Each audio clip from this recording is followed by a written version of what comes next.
This is your fault, Joe. What did I do now? I bought another fountain pen. Ooh. That makes me really happy. My wife is angry at you. That's okay. I don't talk to her as much as I talk to you. True. All right, what did you get?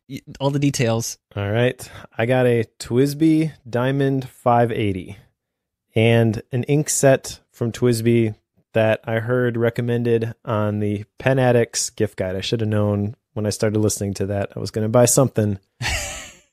And so the TWSBI 580 is a piston filler fountain pen. It's the first one I've had where you like suction up the ink after you dip it in the bottle. And I like it a lot. It's really nice. It's my first fine nib. I've got a medium nib, which is a Schaefer 300, which I liked, but the fine nib is definitely for me. Yeah. And I got, like I said, 6 different inks in this ink set, a couple different greens. There's a blue, there's a pink, I think, a purple, and an orange. I'm using the orange right now, and it looks awesome in my Baron Fig Confidant notebook. This makes me happy on so many levels. It's a little disturbing. That is like my favorite pen. Yeah, that I own is the TWSBI Diamond 580. Like that's my thing. I like the 580 a lot, and I use a fine nib in it too. So I think we have the identical pen. It makes me happy. Sweet. Yeah, I'm a big fan. Only had it a day. It came actually while I was traveling. So this is the first day that I've used it, but inking it up, I believe that's the term all the cool kids use. Yep. Was really fun. And it feels really nice when I use it. I really like the fine nib. It really feels a lot better than the medium nib did and far less feathering. So yeah, this is the pen for me, at least until I find something else new and shiny. Can I make things more difficult for you? Oh boy. Sure, go ahead.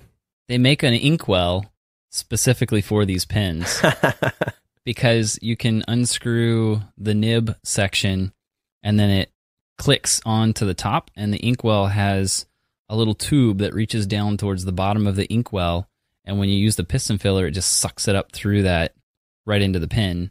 So you don't actually have to dip the nib into the ink itself at all. Oh, wow. Which is addictive. I purchased this thing using gift card money a couple years ago, 3 years ago, I forget now. And I love it, but it's like $40 for the inkwell. So I'm going to just stick that pin in the back of your mind and see how long it takes you to buy it. Will Mike buy it before next episode? Tune in and find out. So yes, there you go. I'm proud of you, Mike. You've stepped into the true analog world. I'm very happy for you. Full analog nerddom achieved. Totally. All right, we've got some other follow-up here from last episode. Yes. Did you do your 2-minute morning practice? Sometimes, yes. Not entirely, but sometimes. So I need to keep working on this one. I like having it there.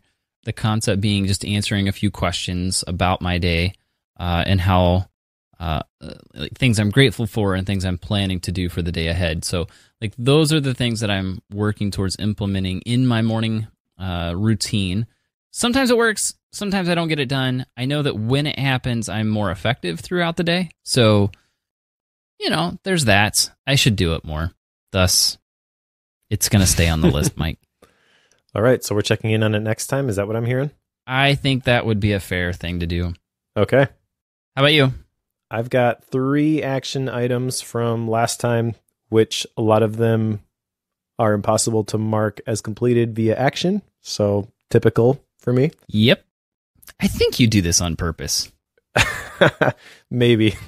Although the action items from this book aren't any better. The first one was to answer the question, who can I mentally release to? And the more I thought about this, the more I realized that I maybe don't need anyone. And that sounds a little bit weird saying it, but let me clarify that. Someone had mentioned to me, and I apologize, I can't remember who said it specifically, but they said, basically, that's what journaling is for me. I'm able to write those things down, and it's like getting them out and confessing them to somebody. And I realized that between that and the prayer habit that I have firmly established as part of my morning routine, I really should just quit whining about how I don't have anybody and just start doing this. Yes. So, lesson learned. I've also got one for sharing my failures. I have passed this one with flying colors. I just recorded an episode of Focused and shared all about all the things that I have failed at this year. All right. And that was inspired by this action item. It's episode 88, and we're really talking about like the last year, because we started Focused at the beginning of the year. So January basically was when we changed it from Free Agents to Focused. So we've been talking about Focus for about a year. We're kind of reflecting on that, picking a word for the year, which is something that we did. I traveled to Kansas City this last week and spent some time with the Blanc media team, and we all went out to dinner, and Sean asked everybody, okay, what was your last year summarized in a single word? And I was like, oh man. And the one I landed on was reset, and you can listen to Focused if you want all the gory details. But that really got me thinking about this topic more in depth, more detail, and that coupled with this action item, I was looking for an opportunity to share that type of stuff, and so I have done that. And I've also done this a couple of times, just talking to people face to face. So I don't have like a record of those conversations, but I have done a better job of sharing the things that I have not done well in the last year. And it's actually been really freeing, which is kind of the point in this action item from the last episode, You Are Awesome. So I would say that this one I can mark as complete, but it's not something I want to be done with. I want to continue to do this. I think that this is something that is super helpful for anybody to do, but it's really hard to bring yourself to the point where you will do it. Yes. Like this is something that like I've tried to follow this path and go down this path a lot in recent years. And I feel like, you and I have been pretty frank with each other and on the show as well, but it's very different whenever you're intentional about using, at least in my case, the way I do it is I use my failures in order to tell a story for someone else so that they can learn from what I did wrong. Yep. Like that's a lot of what I end up doing. So I assume you're doing something similar, but I have found it to be extremely freeing doing that as well. Yeah. Honestly, sometimes people will approach me and they'll say, this happened just the other day in my mastermind group. It's like, I look at everything I got done, and then I look at you, Mike, and I'm like, that's a whole nother level. And I like immediately was like, well, I'm not so hot. I failed at this, that, and the other thing, and I had to let this go and stop doing this because I just couldn't handle it. And the standard response when I share that type of stuff is like, oh, wow, I had no idea, which is kind of the point, I guess, is that people tend to project everything that's going right. It's not really what's going on. And then you try to hold yourself to this impossible standard set by these other people that you're watching. And I don't want to contribute to anybody else not feeling good about what they're able to do, because the truth is that I struggle with this stuff and make mistakes just like everybody else does. The important thing is the perspective and the adjustments that you make as you keep going back to the growth mindset thing. If there was a drinking game for Bookworm, it would be growth mindset related. I like it. Well, I commend you on continuing down this process. Yes. Flow, Mahali, growth mindsets. Always think about getting better. There you go. We just summed up 82 episodes of Bookworm. Last action item I had was to implement untouchable days, ? That's because I'm not going to do this immediately. But as I mentioned in the last episode, I feel like I've kind of been doing this already, and I'm going to continue to look for opportunities to do this because the work culture at Blanc Media is so awesome. That was a big takeaway, which we'll get into that as we get into today's book. But I recognize that I am just totally in love with this 8-week cycle thing and forced sabbaticals and things being chill and using Basecamp and not expecting an immediate response. Like, if you get the right people on the team, this is definitely the way to work. All right. I am on board with you. I just wish I could do that more. Well, I guess let's just jump into today's book then, because that's a perfect segue. So today's book is Margin by Richard Swenson, which I first heard about and read when Sean Blanc talked about it several years ago. And since then, he has released a course called the Margin Course, which is pretty awesome.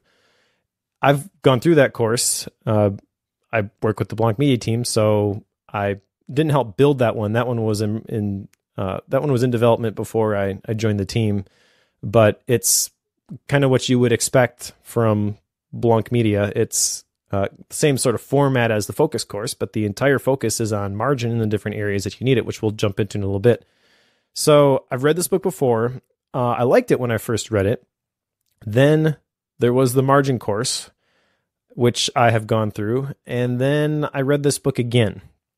And I have to say that reading it the second time, it impacted me a lot greater than it did the first time that I read it.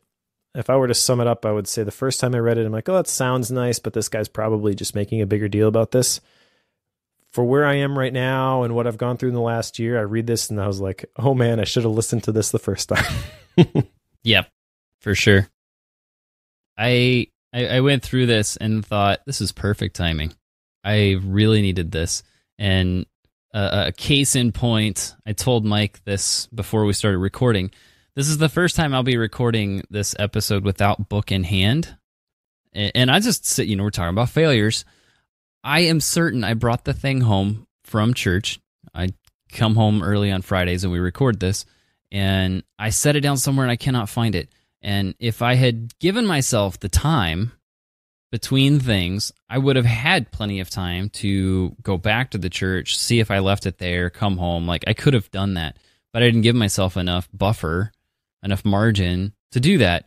And that meant that I was hustling around for 20 minutes trying to find this book. I still couldn't find it.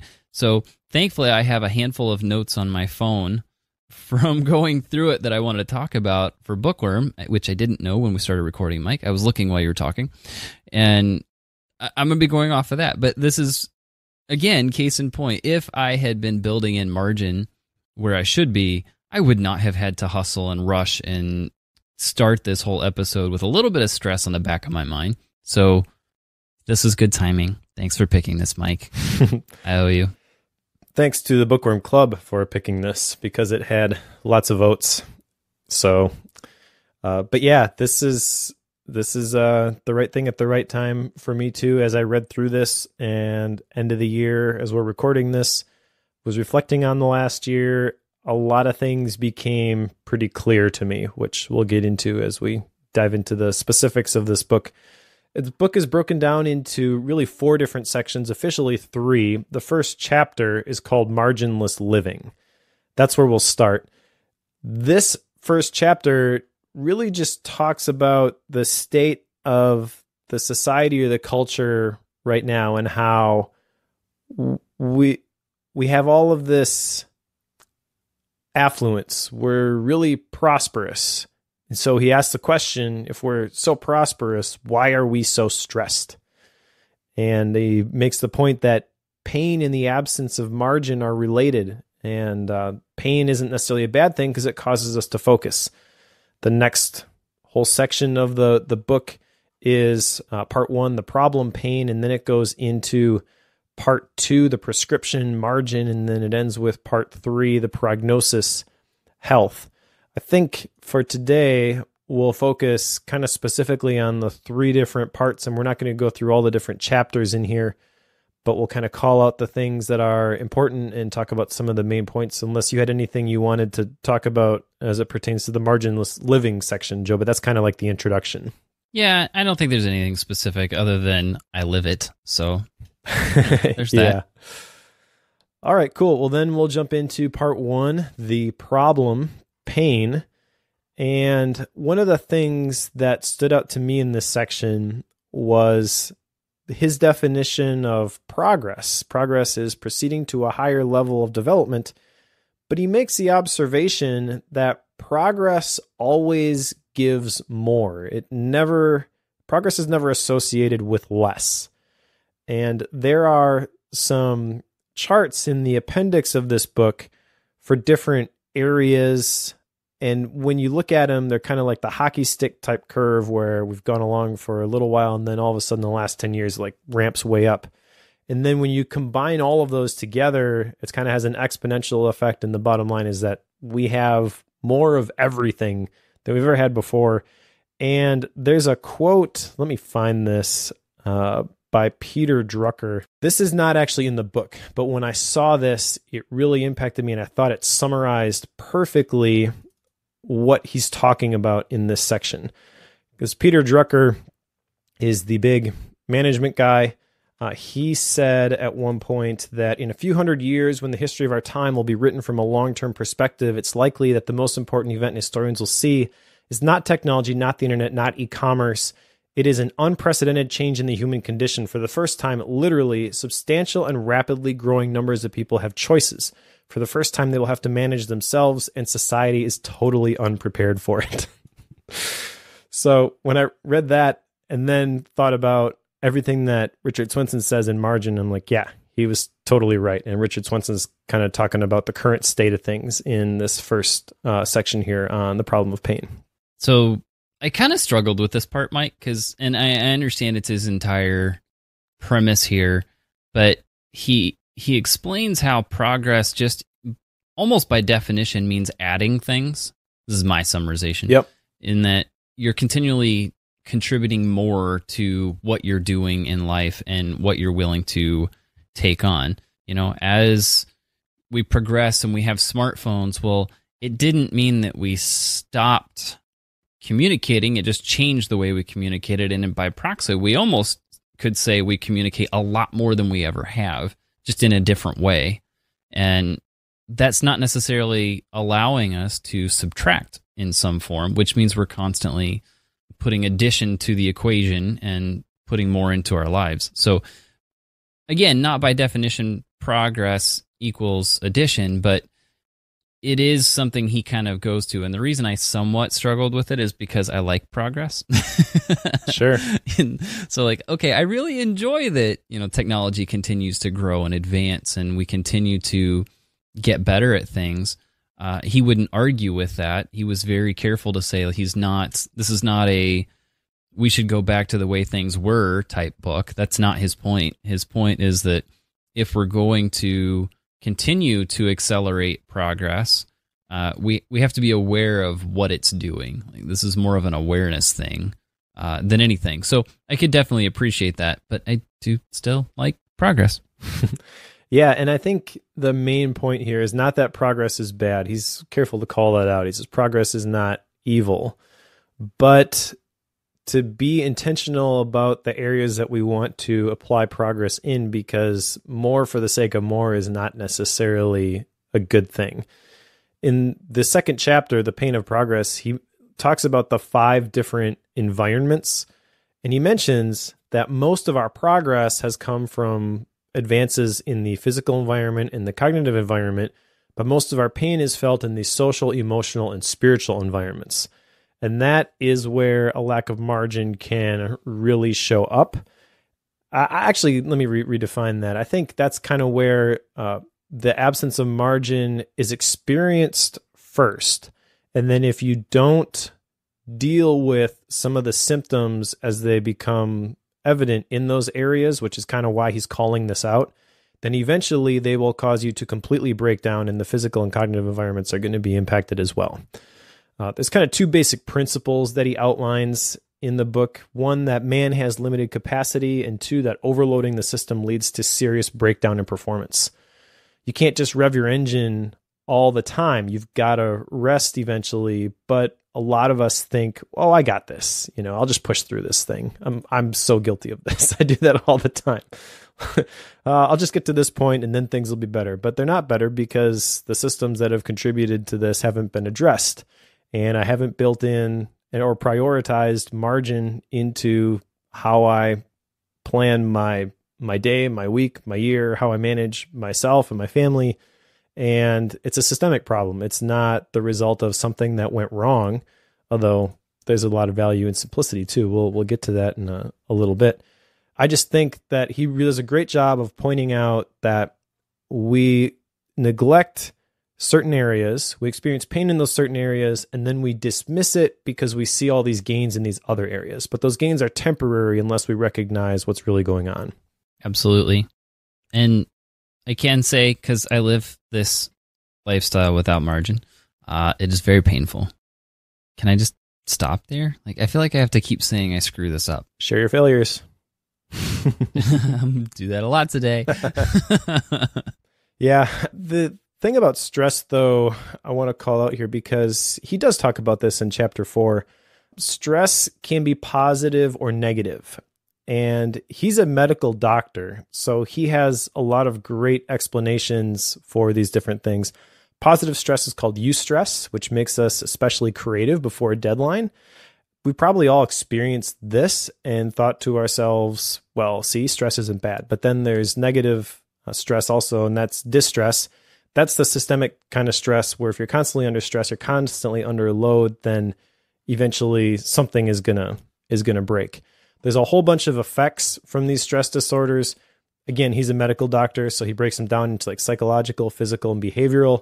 I'm not going to go into all of these, but it's pretty serious. Everything from depression to anxiety to forgetfulness to headaches to insomnia. It's pretty crazy to see all of the things that lack of margin can lead to. And I don't know about you, but when I read that list, I'm like, oh yeah, that's been me. Check. Yeah, it was almost like a checklist of here's all the things I've screwed up. Yep, that one and that one and that one. And to be honest, like the thing that because he talks about like knowing your limits, like when it comes to like how much can you lift, like you pretty much know your limit. But when it comes to how many people can you help through a difficult situation, like there is an emotional limit there, but we don't really think of it that way. Yep. We don't think about, if you have a friend who's going through a difficult time, maybe they found out they have cancer or something. Like that's traumatic for both them and you to help them through that. But multiply that by 100 friends who have a similar scenario. Like you can't do that. That's an easy one. It's like, no, I cannot help 100 friends. I wish I could. And I would likely try, but I'm going to destroy myself in the process in order to do that. So there is an emotional limit there, but we don't really think about that. At least I hadn't really thought about it that way. So whenever he spelled all this out, like, okay, yeah, understanding limits. When you go over those limits, it's when you're overloaded and the stress starts to kick in. Like, yes, there can be good stress. I get that. Makes perfect sense, but it still means you have to be aware of it. And know when you're over those limits, because it's okay to go over those limits as long as you know it and are willing to get back off of it. That was at least the takeaway I had from that. Yeah, a lot of this comes just from recognition of the current state of things. But the thing is that he makes the point, we've lived so long without margin that we kind of don't even know what to look for a lot of times. We just assume that this is the way things are, because we don't even know what margin is. We don't realize when it's gone. And again, stress isn't necessarily bad. One of the things that jumped out to me as I was reading this section, I was thinking about Flow by Mihaly and how we need to have a certain amount of stress in order to really feel fulfilled. And I totally believe that, but I also think there are a lot of things that can compound that stress that we voluntarily put ourselves in harm's way, and then when they all add up together, it's kind of like the straw that broke the camel's back.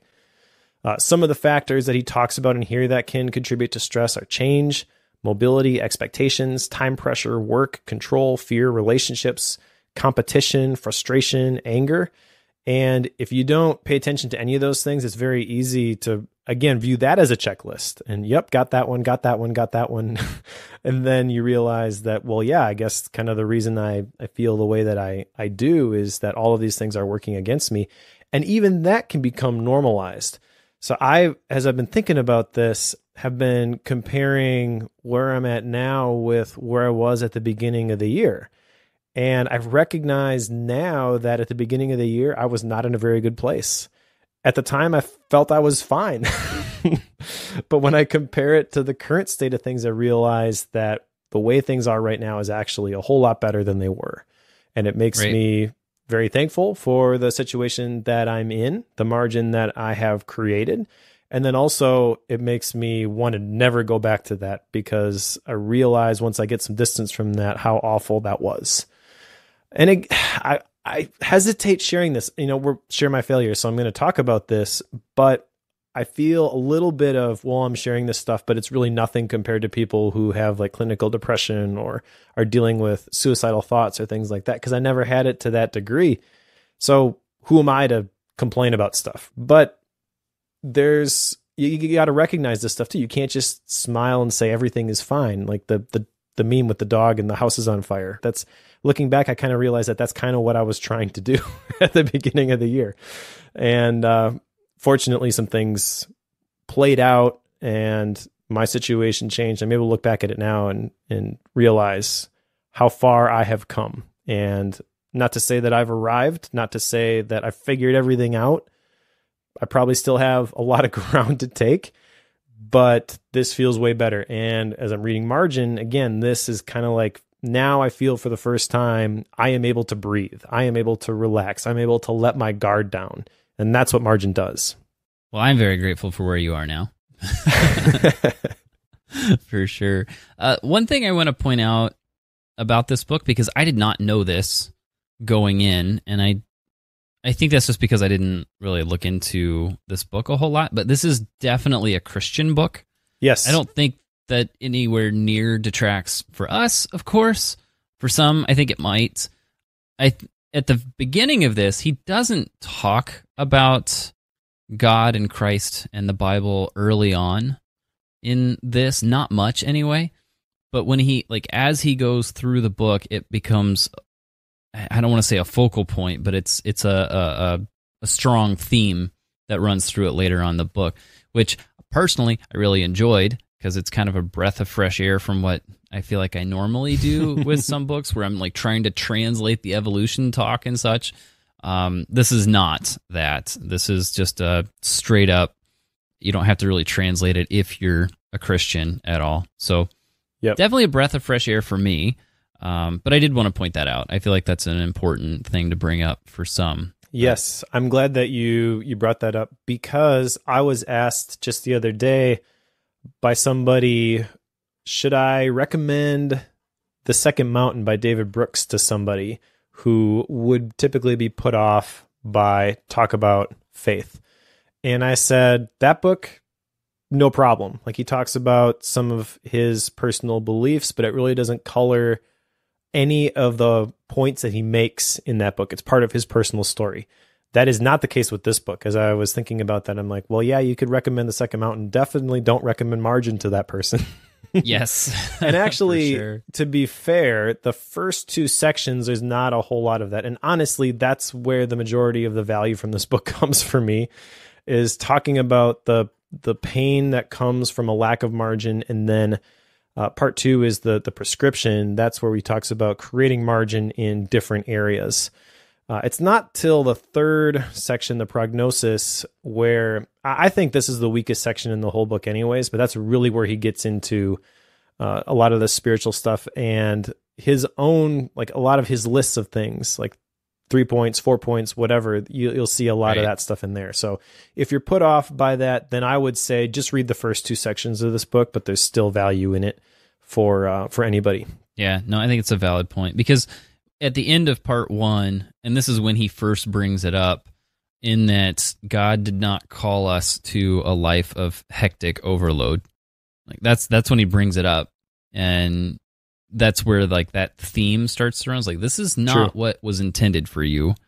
And to be honest, like that's a bit of an alarm bell for me, partially because some of the marginless living that I have is as a result of my job, which is working for the church.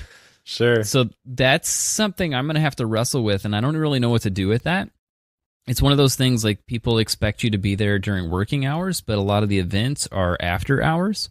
So what do you do with that? Like, do I just not do the extra events? Do I do some? Do I not work some day? Like, what does that mean? Like, what does margin mean in that scenario? I don't have an answer to that because I feel like I need to be doing both, and the pressure is to do both.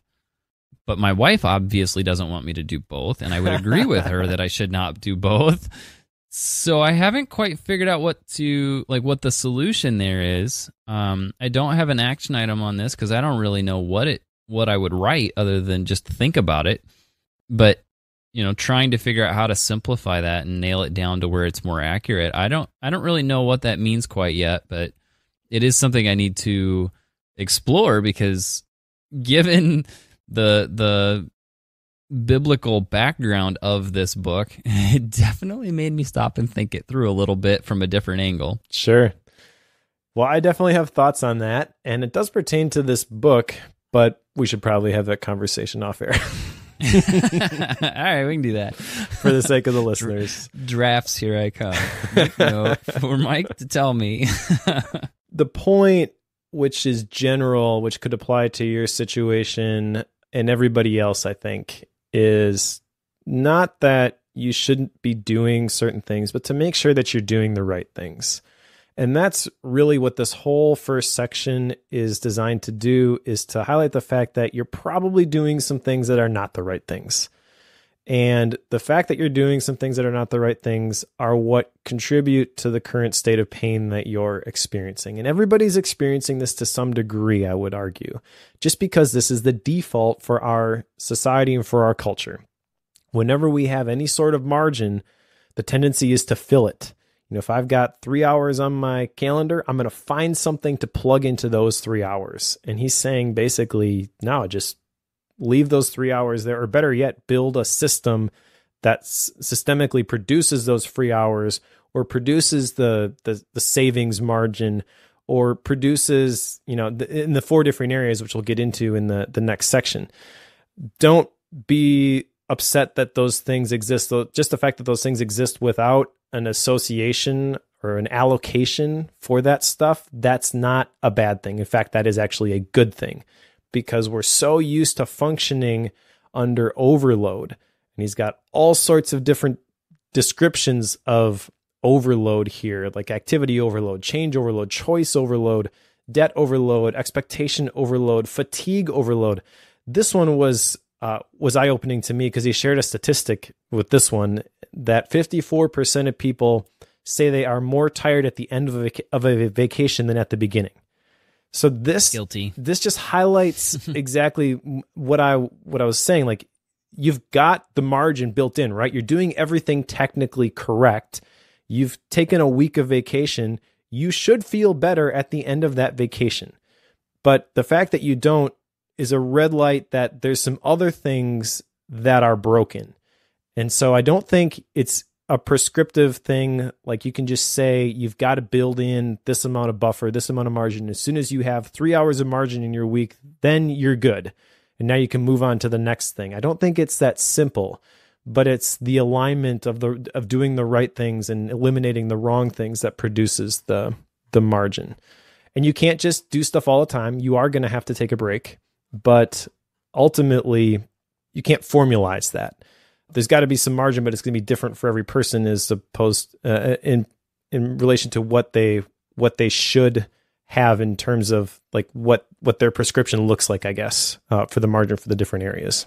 All right. So what's the prescription for all of this problem we've created, Mike? The prescription is margin. And as we've alluded to... Really? I wouldn't have guessed that one. It's true. He defines margin as the space between our load and our limits. Now, the margin course that Sean Blanc put out has a visual for this, which is really powerful. It's like a bar graph, and the top part of it is red, and that that shows basically like the top part of the limit, and then at the bottom you've got like a yellow bar, and that's your load, and then in between that is the blue, and that's the margin. And so what you've got from this bar that stretches from the bottom of the page upward is essentially your total capacity. And there's a couple ways that you can achieve margin. You can increase your limit. You can move that top bar up, or you can decrease your load. The problem is that for a lot of us, the load is at the limit, or if not above. And so we've got to be in overdrive all the time and we get burned out. Now, I agree with those two things, but I think probably everybody listening to Bookworm, I know that is a generalization, but I think it is probably 100% true. We would default to, well, I'll just increase my limit. Yep. The problem is there's an 80-20 with this, and we've already done this about 100 times. So at some point, you have to decrease your load. And no one wants to do that. No one wants to go back on a commitment that they made or stop doing something that they enjoy on some level. But I've actually had to do this last year and stop doing a couple different things. And I can tell you that Dr. Swenson is right. Once you do that, things are way better. I really love doing this, but saying no to it makes me even better. Yes. It's true. So just one example, sharing my failures here. Okay. I used to do screencasts for Screencasts Online. I really loved doing screencasts for Screencasts Online. Don McAllister, JF Brissett, they are amazing to work with, and I have learned so much from working with them. When I stopped working with Agent Efficiency and I needed some additional work, they were the first ones who were like, yeah, you can do more screencasts. You can do the tip videos. Like, I cannot speak highly enough about everybody in that organization. But it also became clear once I started working with Blanc Media that this was something that had to go. And it killed me. I struggled with that for like 4 months, and I knew I needed to talk to Don about it, and I just kept putting it off. Eventually sent him an email, and he's like, I knew this was coming. But I continued to operate under that heavy load for additional months. It caused myself and my family more stress, even though it just that the time had passed. That season was gone. It wasn't the right fit for me anymore. So that's one example. And ultimately, I think everybody has to make those decisions, not just with your work either. I mean, with the different areas, you've got emotional energy, you got physical energy, you've got margin in time, and you've got margin in your finances. You've got to make those choices. And the problem is that I had this revelation when I was thinking about the margin with your finances. When you have margin in your finances, it's easier to save because you're saving towards some big goal, maybe like paying off your house, and you've made some progress already. So when you get additional income, you're just like, yeah, I'm going to contribute that to this thing over here. And you don't feel like you need to buy something. Whereas if you don't have any margin, because all these areas I think tend to be related, if you don't have any emotional margin, you don't have any financial margin, you're working really hard and you feel like you've earned something. So when the new AirPods come out, you buy them because you deserve it. And that's $250 down the drain. Whereas when you have that financial margin, when you have that emotional margin, you're like, you can see things more clearly and you don't have to just medicate the symptoms, if that makes sense. It makes sense to me. I think with my specific case, like the one I struggle with the most likely right now is physical, because I feel like I'm in a pretty good stance financially at the moment. But obviously, we've talked about all of my health issues that come and go. And this is where I have an action item in that, and I guess we'll go through these 4 areas, but I need to get back into, I was doing for a long time a daily yoga practice and had tried to whittle that down. This is, talk about increasing limits instead of increasing margin. Like that's what I was trying to do, in that I was trying to make sure that my morning routine, I could add as many things to it as I could. Now, when I couldn't add all the stuff to it that I wanted to, I debated moving the time back that my girls get up in the morning. It's like, oh, you guys need to sleep a little longer. That'll give me more time in the morning. I legitimately had this conversation with myself. It's like that is a way that I could get more time in the morning. I also thought about getting up earlier, but I'm trying to make sure I don't cut on sleep. Yep. Well, then that made me think, well, can I go to bed earlier? It's like, well, then my wife has these 7 things go wrong. Like, okay, so I really can't do that. It's like, oh, well, I suppose I could cut out some of the stuff I do for fun in the morning, like just checking in on some stuff I want to do research on in the mornings. Like, oh, well, but I didn't want to cut that. So yeah, go ahead and cut it. Pick up the yoga practice. That's my action item, is I need to be willing to do that. But I have not been good about making sure that, like, even from a time stance, that I've got those buffer times, like those buffer zones in there. I just don't. So again, this book was super helpful in helping me see that stuff, because I normally wouldn't have noticed it. And sometimes you run across books that do that, where, you know, this exposes something that you've just assumed as a default for a long time.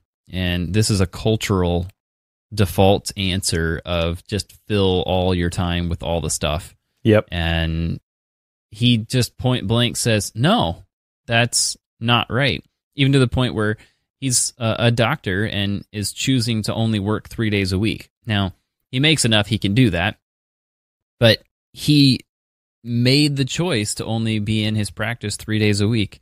Like that is awesome and terrifying to me at the same time. But, you know, hey, if it works for him, go for it. I can't do that.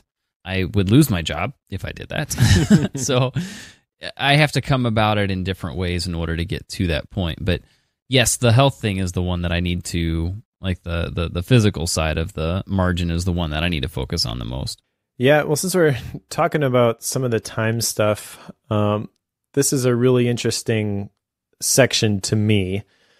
He shares some research at the beginning of that chapter where at one point people thought that we were headed towards a 2-day work week because we were getting so efficient that we would just get everything done and then we would have all this extra time, which kind of boggles my mind when you read that, because that's obviously not what happened. We just find more stuff to fill it with. And that's kind of his point in that chapter. Is he says, he's got all these axioms, and this is the 6th one. He says, the spontaneous flow of progress is to consume more of our time, not less.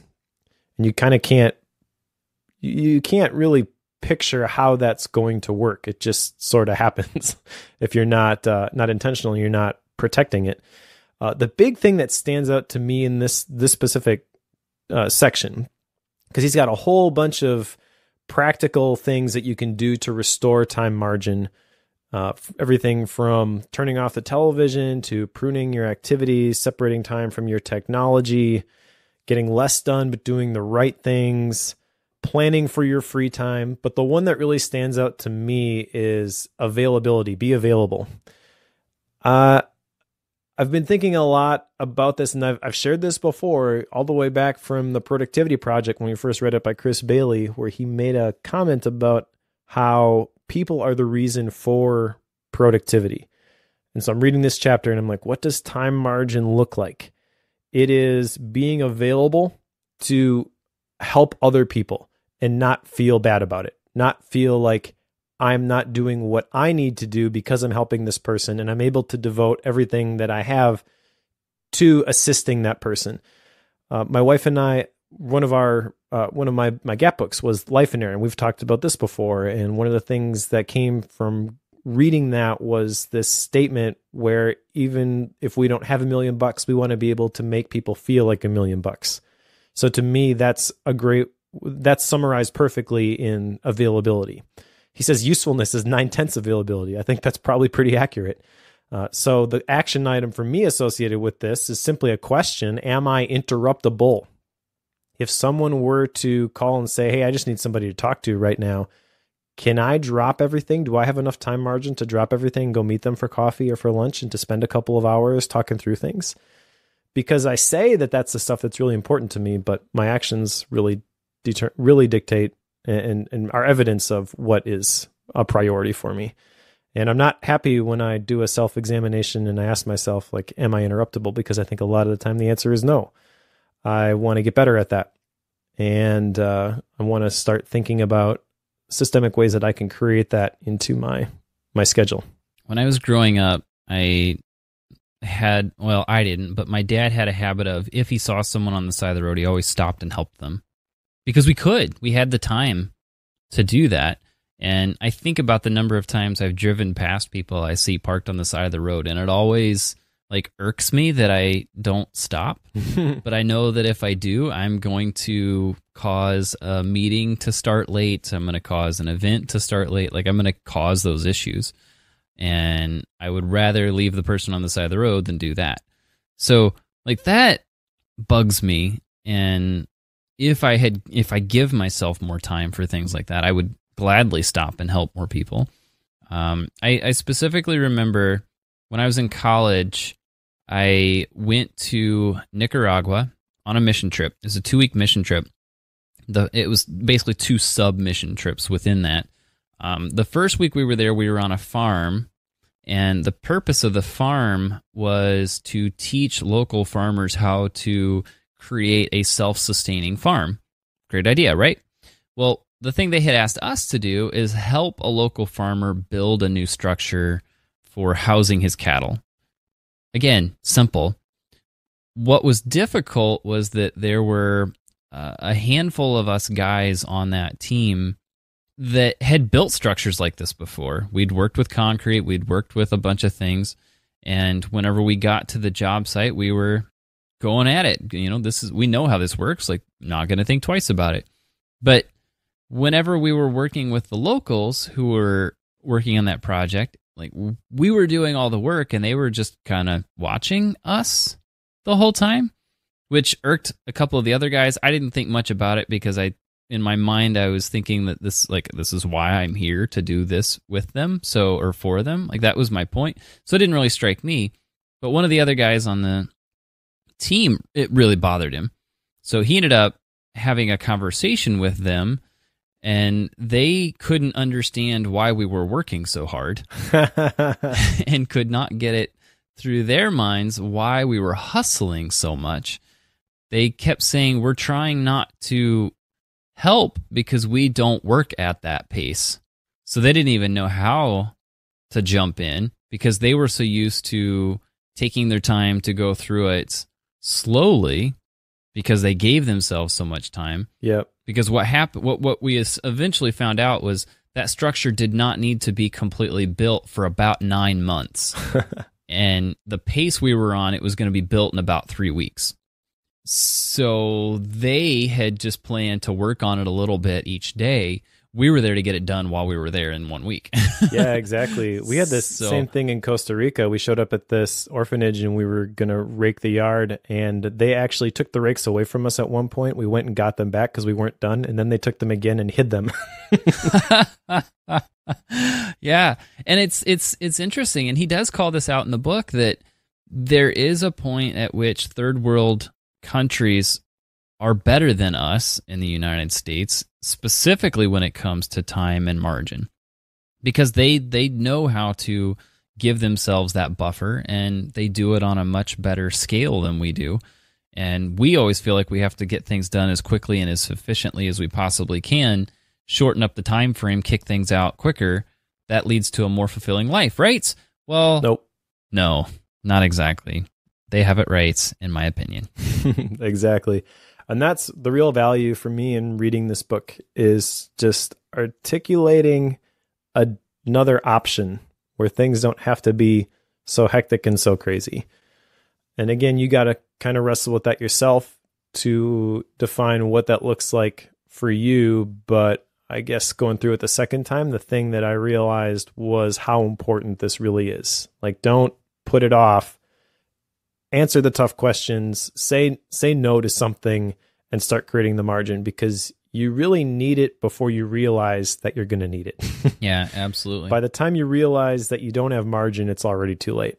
Now, question for you. So we've talked about physical. I feel like understanding physical margin That's fairly easy. Like making sure that you're in good health so that you don't have, an overload of health issues. Yep. So that one's fairly easy to understand. Time, that one's pretty obvious. Like don't butt things up against each other so that you don't have time to find your book whenever you're getting ready to record on it. And finances, live below what you earn. Like that's easy. And this is actually, just real quickly, this is the thing where I started to disconnect the first time I read it, because he's talking about how he's only choosing to work 3 days a week, but he also is driving an old pickup truck and he's chopping his own firewood. Right. And I'm like, I'm not going to do that.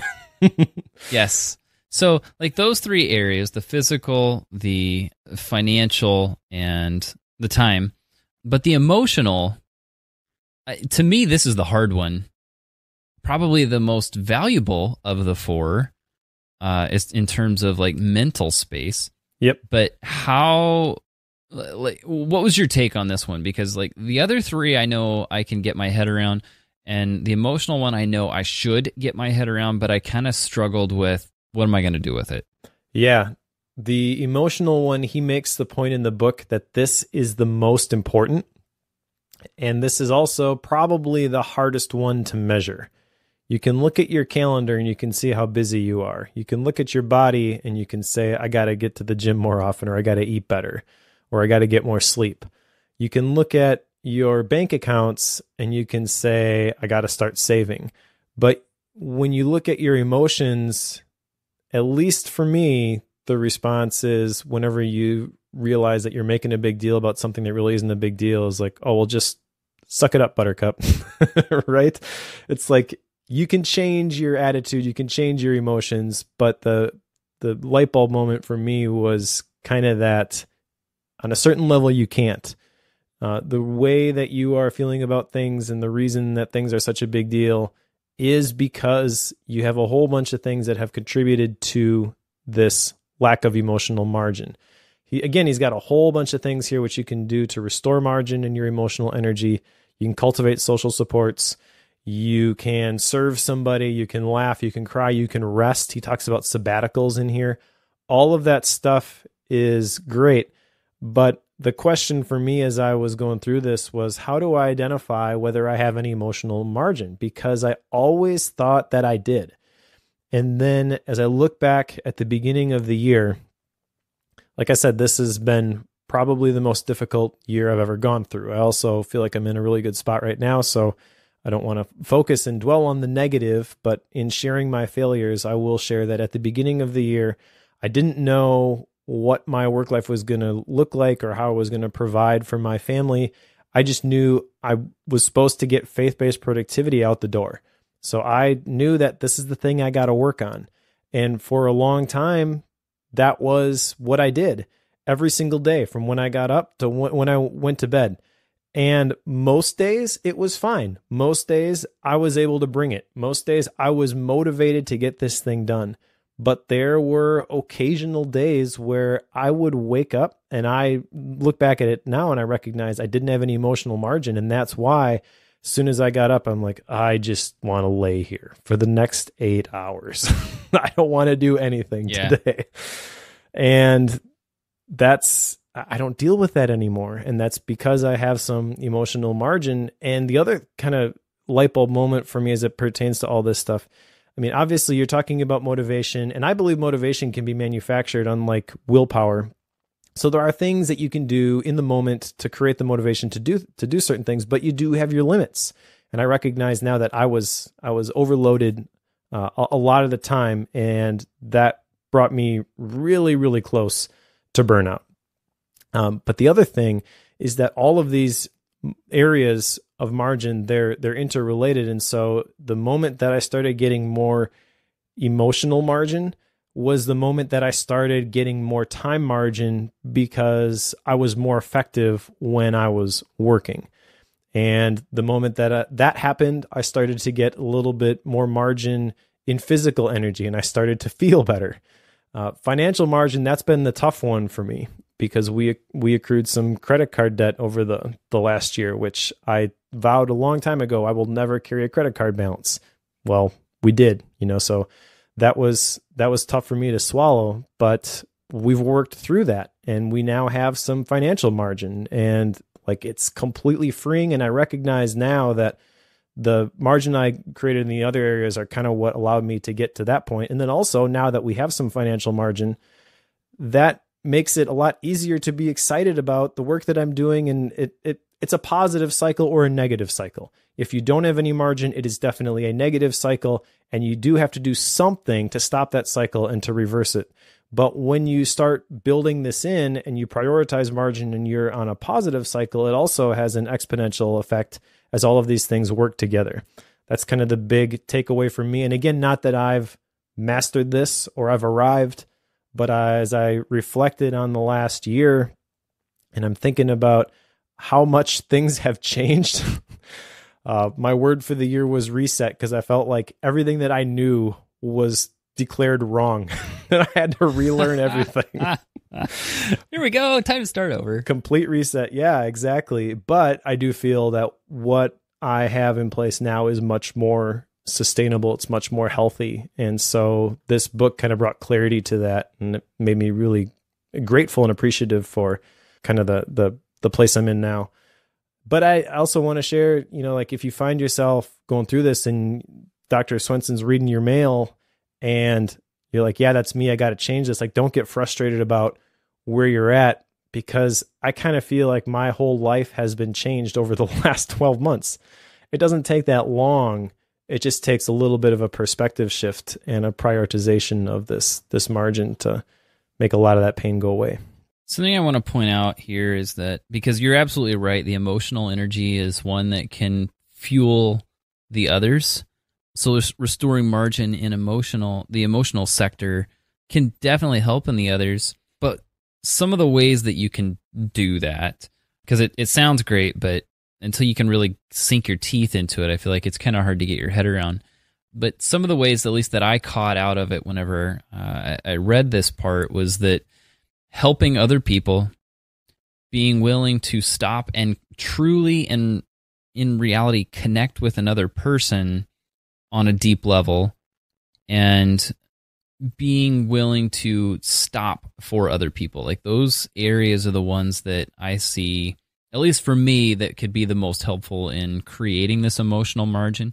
Because you're absolutely right, Mike. Whenever you have the emotional reserves through helping others and through loving on other people, whenever you do that, it does fuel your own motivation. Like, I can think of the times whenever I sit down and I go through either coaching or one-on-one conversations with friends and such. Like, whenever I do that and discuss anything remotely related to either work or the topics that I enjoy, I come out of that ready to go, like, build 6 video courses over a weekend and like, let's go. Like, that's what I come away from that as.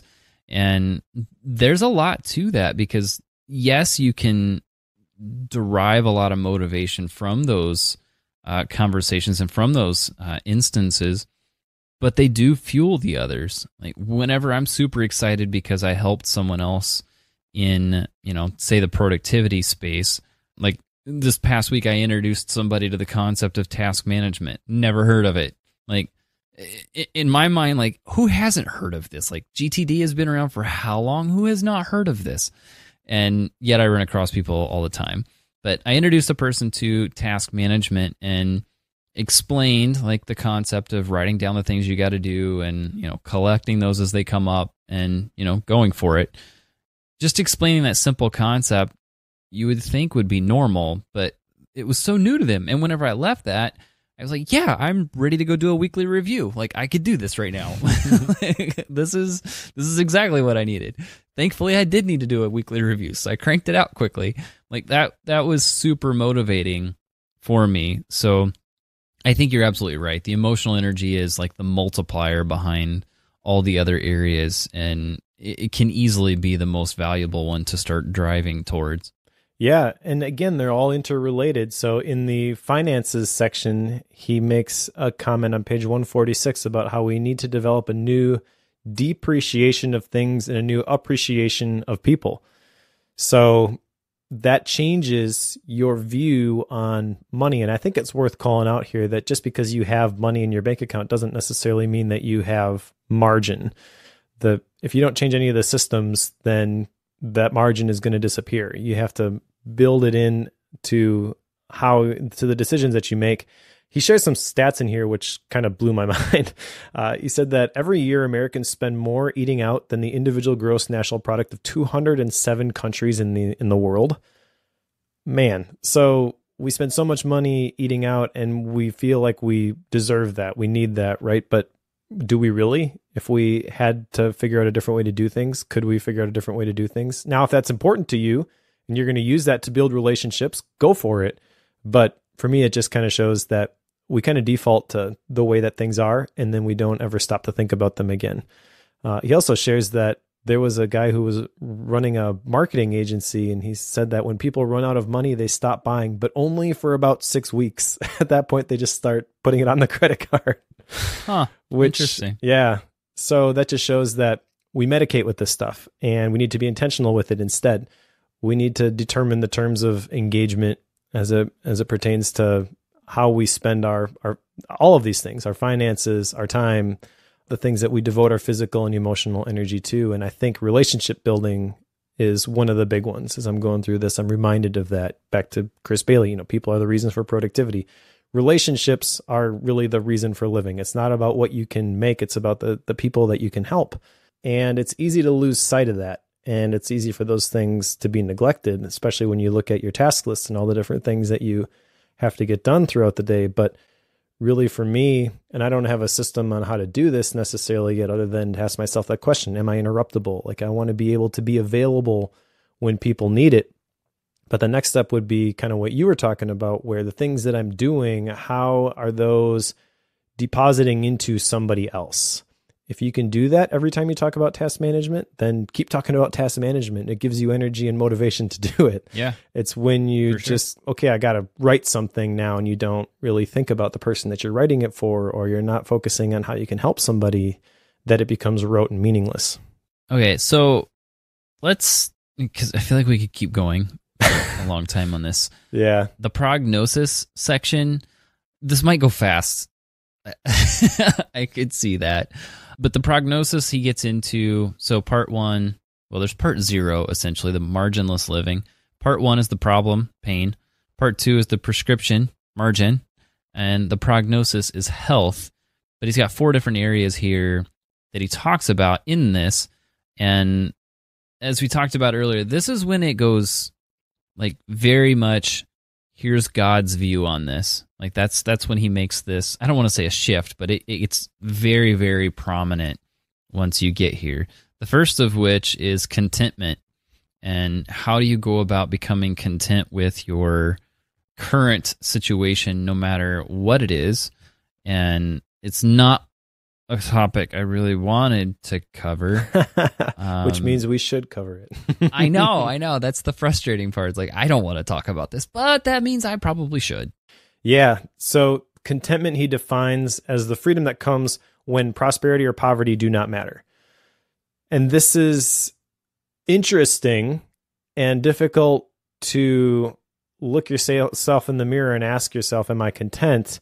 Because we always want to have more. And he shares a quote from Immanuel Kant. He says, give a man everything he wants, and at that moment, everything will not be everything. Guilty. Yep. But that's kind of what has contributed to where we are today. So we have to ask ourselves, what do I really need? And when everything is going fine, or you can make everything work, it's harder to answer that question.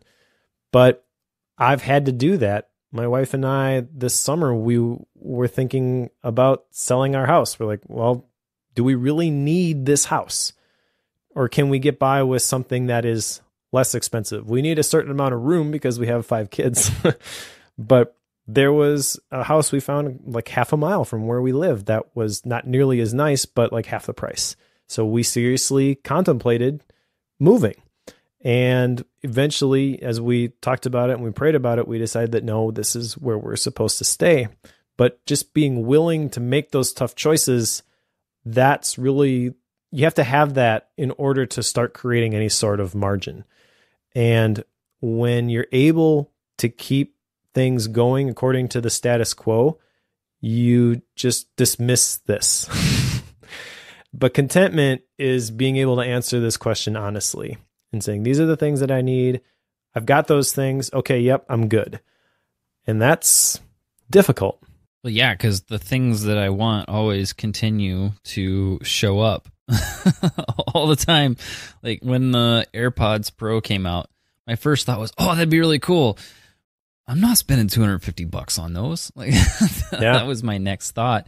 But that doesn't mean I don't want them. And I still think about it from time to time, even to the point where I've debated, like, okay, could I pick up a extra side thing here and there and then be able to buy those? Like that crosses my mind on a regular basis now. Yep. And that's not okay. Like how many times have we talked about podcasting gear?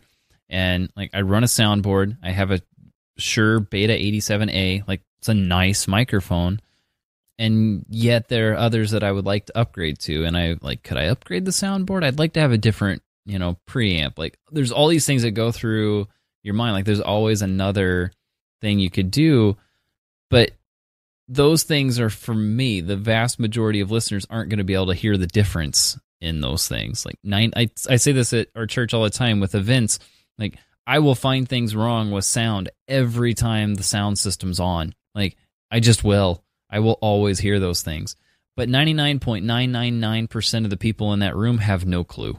Like they're not going to be able to tell the difference between, that EQ setting versus a different one. Like they just won't hear that. Yep. So like there is a line where you have to say, this is okay. And I'm okay with it being at this level. Even though I think it could be better, it's not worth all the extra in order to get there. And that is not a mindset that I like going to at all. Yeah, and I think the main area that this plays out for people is in the possessions. So what do you need to have? And progress continues to redefine what we need to have. He uses the example in here of air conditioning. And while I am not willing to live in a house without air conditioning, do I really need it? In Wisconsin, probably not.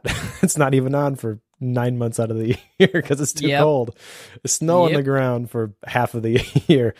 But it's the kind of thing where unless you are to really dig in with this, you just quickly dismiss it of like, well, of course my house has to have air conditioning. But for a long time, people didn't have air conditioning. They were completely fine. So do you really need it? And again, you can choose the things that you decide you need. But the problem is when we decide we need all of the stuff, all of the things. And that's why I think the practice of saying no to things is really good. It's hard to do initially, but as soon as you start saying no to one thing, then it's easier to do it again. Kind of cheesy example of this. I have wanted for a very long time to get some dress clothes that I don't have to iron because I'm not good at it. And I'm not going to ask my wife to do it. I get up every Sunday morning and I iron my clothes. It takes me 15, 20 minutes and it's just not, I hate every moment. But I continue to do that because I have a closet full of clothes that require ironing. And recently I got to the point where it's just like, this is enough. I need to let all of this stuff go. I've tried to clean out that closet so many times and I look at the stuff, this is nice stuff. I can't just give this away. Well, I just gave away 3 trash bags full of clothes that had accumulated over the years that I hadn't worn in forever. I end up wearing the same couple shirts, same couple pairs of pants every single week because they're easy to iron. I'm like, what am I doing? Yep. So I bought a couple Ministry of Supply shirts, a couple pairs of pants, and it's amazing. Like I threw this stuff in my suitcase, traveled to Kansas City, took it out. It didn't have a single wrinkle. We shot video for a course that we're working on in that stuff. And I'm like, oh, this is so much better. Why did it take me so long to let go of those things? And there's, I think, a lesson in that where you tend to cling to what you know. And sometimes releasing those things is what enables that to be replaced with something even better. That could apply not just to your physical possessions, that could apply to your work situation. As I reflect on where I was, I kind of see maybe that was the case. I saw where I was and I was comfortable there and I didn't want to even think about rocking the boat, but now I look back at it and I'm like, man, This margin feels so amazing. Yeah. One of the areas I have another action item on, and this is one that my wife and I have talked about fairly regularly over the last year and a half. I couldn't have connected it to margin, but the concept of a simple life and simplicity. So we have a tendency to find like the best way to do something, and or like the way that would take the fewest number of batteries. Can I do something without cables because I'm an analog freak? Like that sort of thing crosses my mind a lot, and I like the process of things. Like, for example, I have a manual coffee grinder. It has a crank on the top, and I crank it, and that's what grinds the coffee. Is that ideal? No. I take about 15 minutes every week to grind coffee for the week, and that's what I do. I like the process. But that is not a simple thing. Like, I could easily buy a powered one that would get the job done in a couple minutes, if that. And that would be way more effective. That would probably be the simpler way to do it. And yet I've chosen the complex way of doing things. So I have a tendency to do this. I don't always select the simple way of life, and I should, I think. So this is something I need to continue to work on. I think I finally need to listen to my wife on this one. I think I've just been shrugging things off. Whoops, because I don't want to. And this is an area I definitely need to work on. So I've got an action item on this one. I just called it Simple Life because I have no idea what that should be. How, like, what do I do with that? I don't know. But I at least need it written down somewhere. Yeah, I have an action item with this too, in the form of a question, so you can't hold me accountable to it again. How can I simplify my life? There's been value just in asking those questions for me. I don't know. It doesn't fit very well for podcast action items, but the asking myself these questions actually creates a lot of change for me and a lot of clarity in what to do going forward. So even though there's not a clear connection between what actually gets done and the action item itself, this is definitely the way that this works for me. When I ask the right questions, usually I find the right answers. And this is, how can I simplify my life? This is something that I did not get from this the first time, because the first time I read this and I'm like, well, I'm not chopping my own firewood and I'm not driving a beat up pickup truck. So I guess, he can simplify, but I'm not, this guy's just an extremist. I'm not going to listen to him. But I caught more this time as I went through it, and I realized that, well, I don't have to chop my own firewood. I don't have to drive a beat up pickup truck. I do need to ask myself this question, and I do need to figure things out and figure out how I can simplify things. In Extreme Ownership, there's a whole chapter devoted to simplify. It's called Simple. And I reread that recently. We talked about that in a previous episode, so we won't go through the whole thing. But the thing that stands out to me from that section is that's a leadership book. It's talking about when you're managing people, you need to simplify the vision so that people can execute on it effectively. But this totally has value in how you structure the systems of your own life, because in that section, Jocko Willink and Leif Babin make a comment that the enemy gets a vote. So that means that there are going to be things that are not going to go according to plan. And the more complex something is, when you've got 100 different things that have to go right in order for this project to be completed successfully, and they're all interdependent, then that's probably not going to work. That's going to go off the rails. But if you've only got 3 simple steps that you've got to follow, there's a much higher chance of success. And I realize that a lot of the pain that I have experienced over the last year is self-inflicted because things were so stinking complicated. And it challenges me to, now that I've hit the reset button, how can I reestablish these things so that they're simpler? One example of this is my journaling habit. My journaling habit, I was using this shortcut, and I asked myself all of these questions, and at the beginning of the year, when I needed it the most, I wasn't doing it. And so I've gotten back into it, and I've journaled every day now the last couple of months. And the reason that it's worked this time is that I've simplified it. I've eliminated some of those prompts that I've answered, and I've just basically boiled it down to the core elements.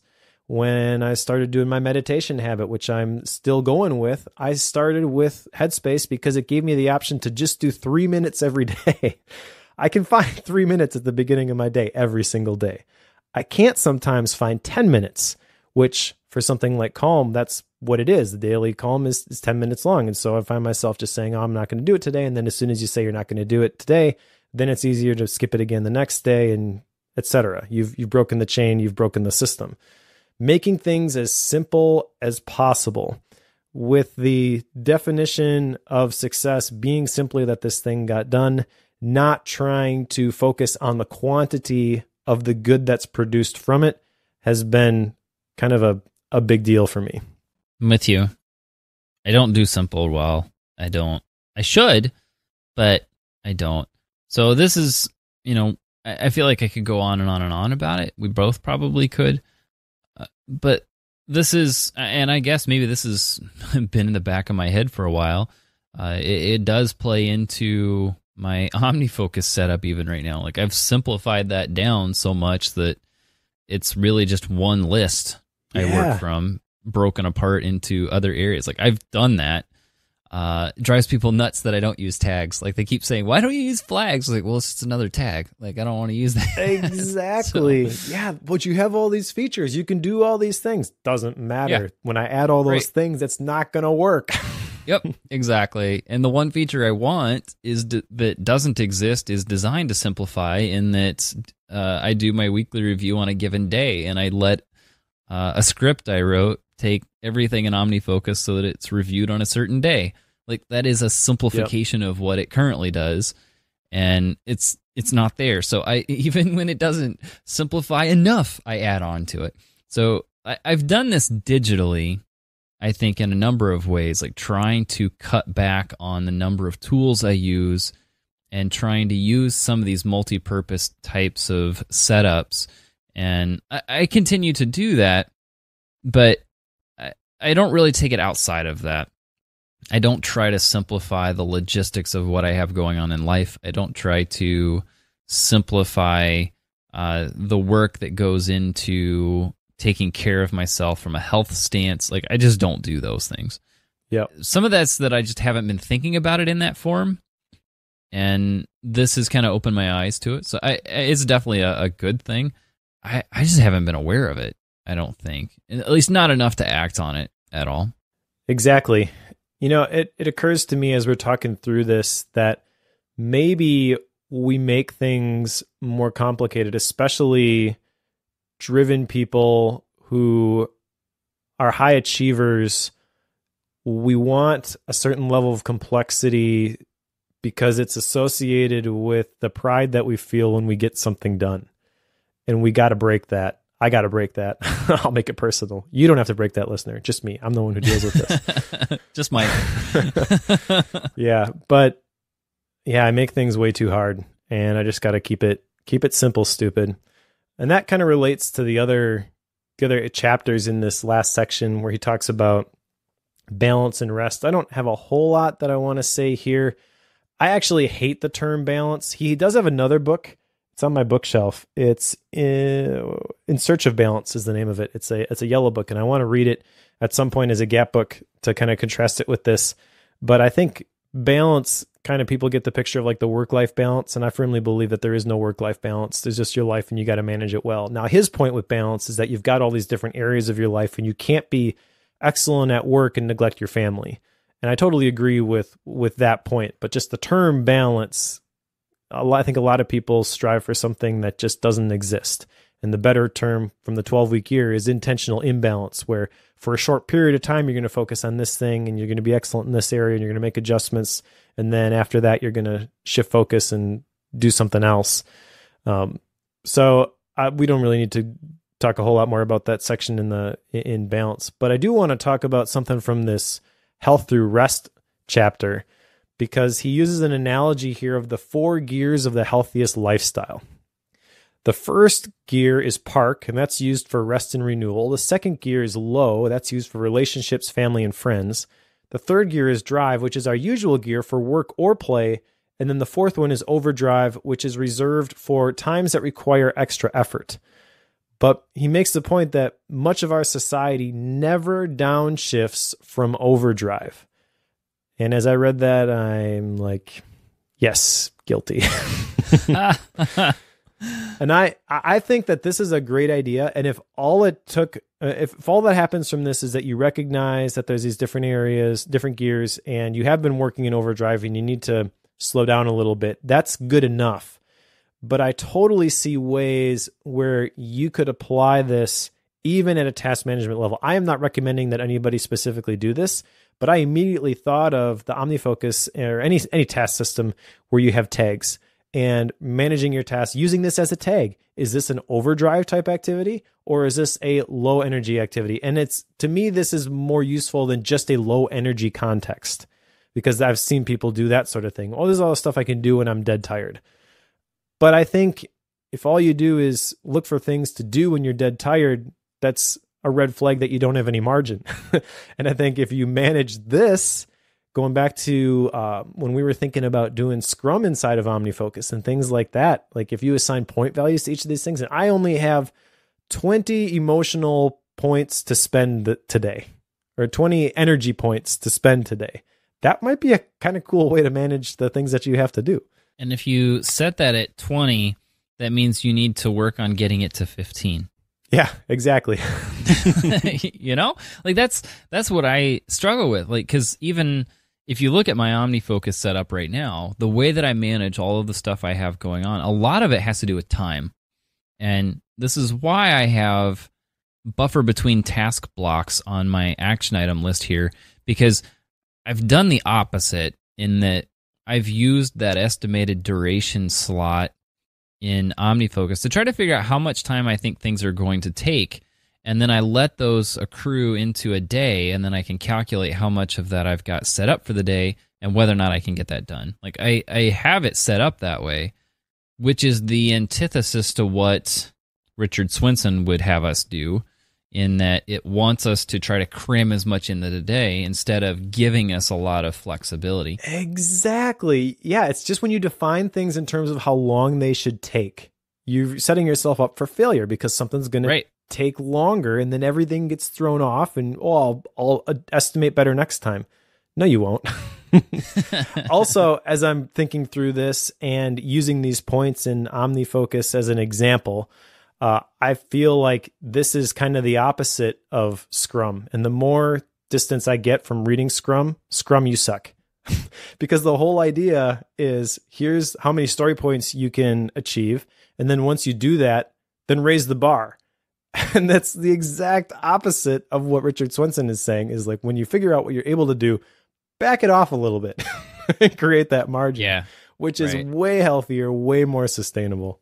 Now, the thing that this last section here, rest, like this one, it's one that I know, and it's not one that is groundbreaking, but after you've been through all of this and him explaining how margin is helpful and what to do about it in these 4 areas, it does strike you a little bit different than normal. Like, because you hear, like, naps are good for you, sleep well enough, give yourself that buffer time. Like, these are not new concepts, but when you put it all together, and he talks about rest and giving yourself the space to rest, it's something I just need to do. Like, I just push and push and push. I have all these time things, and I have flexibility in that. Like, whenever I set up my day, I make sure I don't have more than about 6 hours worth of work to do, or sometimes 5. That's primarily because I know I'm going to have things come up in the day, and I'm giving myself that extra buffer there. So I know that that's going to happen, but I also know that, like, I'm going to have 2 to 3 hours of that in a day, which means I'm still filling up my 8 hours. Like, I'm intentionally doing that. It's not giving me the time to rest between things and reflect on what's happened and all the good things you should do. But I needed this book. I think that's what I'm saying, is I needed this right now. Awesome. Well, before we get to style and rating, let's talk about our action items. And we've shared these already, but just real quickly, I've got 2. First one is to answer the question, how can I simplify my life? I shared this with my wife, and we're both thinking about this. So if we think of anything specifically by the time we record next, which I'm hoping we do, then I will share those. But even if we don't, the real value of this is getting us to think that way. So when we are experiencing the pain from things that are more complicated than they should be, we go, oh yeah, we should change this. Right. That's what we should be doing. Yep. And then the second one I had was the question, am I interruptible? I've kind of already answered this. I don't think I'm interruptible enough, and I want to change that. No specifics yet on how to do that. Fair enough. I have 3. I need to get back into my daily yoga practice for the health side of things. I'm with you on how am I simplifying my life? What are some ways I can do that?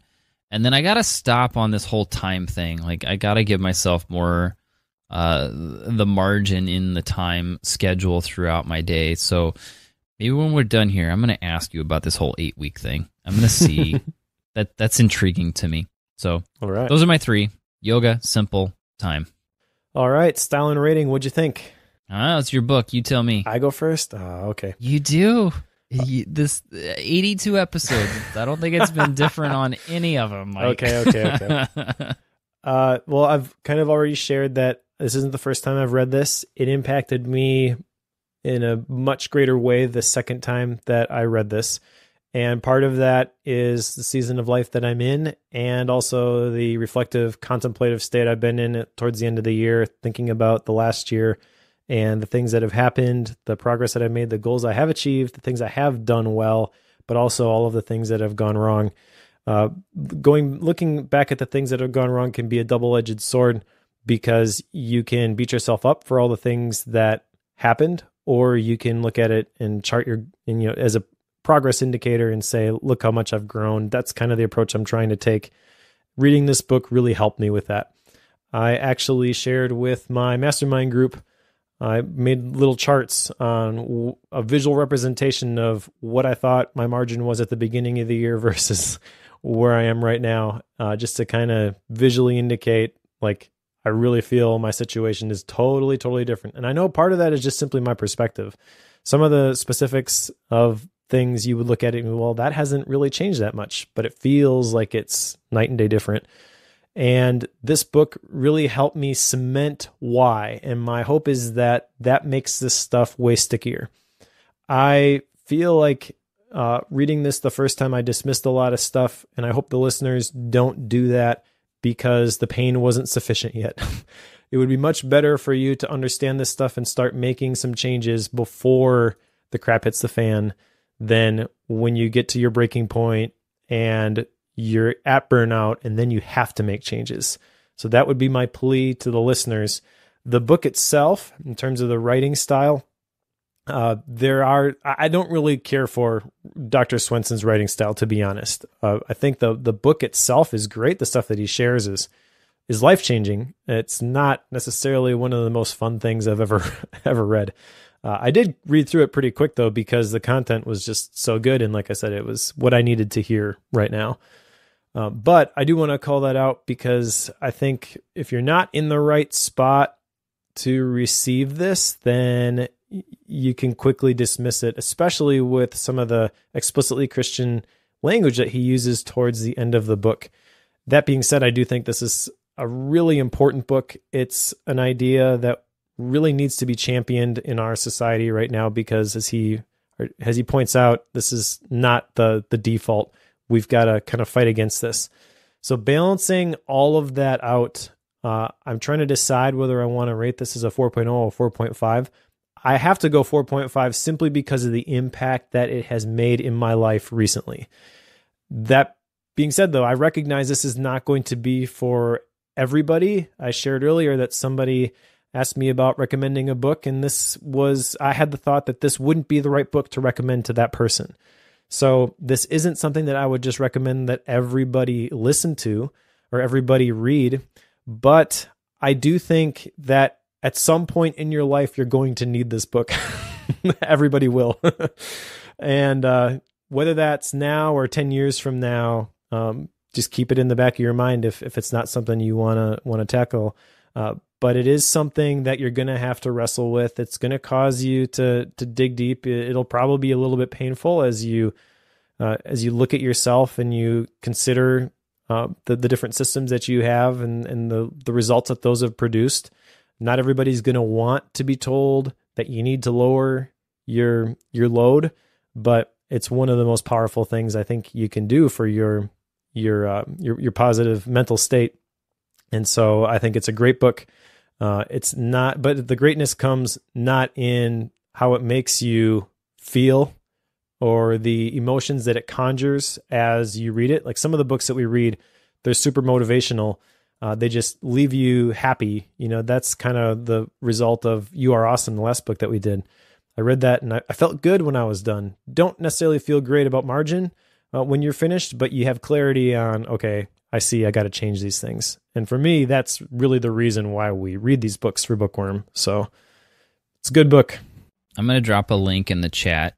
And this is to a tweet because I had posted that we were recording today, and Isaac Smith, I think you know who Isaac Smith is. Yes, I do. Isaac and I went trail running.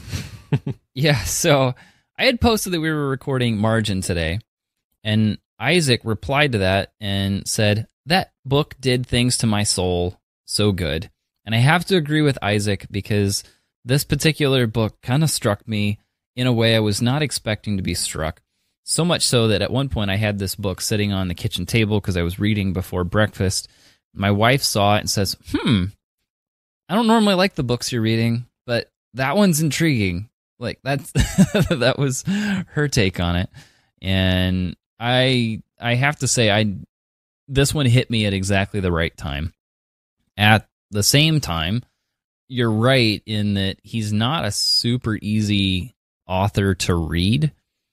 I couldn't quite figure out why that was for a while, and I think it's because he's a doctor who really, really, really likes his science and really likes to talk about it, but he feels like he shouldn't, so then he doesn't. But you can tell he wants to. So it's kind of weird in like he kind of tries to get into that, but then doesn't. And it's one of those things that if you are going to do that, go all the way or don't do it at all. Like it's, when you're talking science and such, like it's just that you can't allude to it. It just doesn't work. And he does kind of, I don't want to say drone on, but he does kind of just drag some things out a little bit longer than he should. So there's that piece of it as well. So as far as his style goes, it's okay. It is one that you can read. It's not so bad that you can't go through it. And I don't want to downplay it too much either, though, because it was a quick read for me. Like the content of what he's talking about made me want to go through it. It probably could have been a little bit faster, though. So anyway, all of that said, this struck me at exactly the right time. I really needed this. I feel like this is, especially if you are a Christian, like this is a must, I would say. What do you rate this? Exactly. Like, okay, this part I really like, that part not so much. And it's the entire book. Like it's just so odd. But it also changed my life. Yeah, it's so like it's something like, okay, you illuminated an area that I really needed light shown on, but I don't feel like I could give it a 5 because the book itself wasn't up to that level. Like that's just so weird. I'm gonna put it at 4.0. Like that, it's just weird to do that. But I don't think it's a 4. Like whenever I go 4.5s, it's like not quite a 5, and I don't feel like this is even quite there. But the content of it is awesome. But yes, I'm gonna quit talking. I'm gonna put it at 4.0. I completely agree with you, and I may look back at this and say, well, I wish I would have put it at a 4.0 too, because I agree that content-wise, it's not up there with the best books that we've read. But in terms of the impact that it's had in my life, I think it could be a 6. Yeah, it's so weird. So trying to balance that all out is difficult, but there we go. That's Margin. Yep. So what's coming up? The next one is actually, if you go 3 episodes ago, I played a game that made Mike nervous and had still recovering. I had a member of the club, a premium member, just flat out pick the book for me. an awful otter on the club chose The Infinite Game by Simon Sinek. Thank you, Awful Otter. you eased Mike's anxiety, so it's okay. So yes, we'll cover The Infinite Game by Simon Sinek next time. All right, and I'm going to pick mine here from the recommendations. So going to the recommendations section, sorting by votes, skipping Sapiens, we've got Indistractable. All right. This is one that I've wanted to read for a while anyways. I started reading Hooked, and this is by, I don't know how to say this guy's name, Nir Eyal. I started reading Hooked and got angry, so I put it down. Okay. Hooked is basically how to build habit-forming products, and this book is kind of the cure for that. So it's much more in line with the types of things that we talk about here on Bookworm. And we've done deep work, digital minimalism. We talk about focus a lot. And I think this might be coming from a different perspective. I think this might give us a little bit different picture of focus. And it looks really interesting. So I'm glad this one is near the top. And that's the one we'll go through after The Infinite Game. Got a Gap book? I don't. Life is busy because, no margin. Gotta fix that. Do you have one? I do. I have Strategy Man versus the Anti-Strategy Squad. Okay. And Josh told me that you'd be mad when I brought this one up. This is by Rich Horwath, and it's basically a business comic book. You really have to see this in order for it to make any sense. But it is a comic book format, and it's first chapter is on strategy defined. Chapter 2, mission, visions, and values. Chapter 3, the 3A strategic thinking framework. Sounds a lot like a business book, but it is literally a comic book, and every single page is illustrated. So if you don't like reading the typical business book, but you like the type of stuff that we talk about on Bookworm, and you happen to like comic books, you may really like this one. All right, so that'll do it. If you want to become a premium member, you can do so by clicking the link in the show notes or by tapping on the icon in Overcast. I'll take you straight to the page. And we want to say thank you to all of the premium members who are giving $5 a month to keep Bookworm going. Your support means a ton. There's a couple of perks that come along with being a Bookworm Club premium member. You get to attend the live recordings. We mentioned that a couple times here today where we share things in the chat. There's links to all of the MindNode files that I create for the books that I read. I upload those to the special section in the Bookworm Club, and Joe also does a couple of, you've done a couple Gap episodes on other books that you've read that we haven't covered for Bookworm. So if you want to get access to that stuff, you can do so by using the link in the show notes. Yeah. Let's put margin on the shelf. Next time we'll go through The Infinite Game by Simon Sinek, and we'll talk to you then.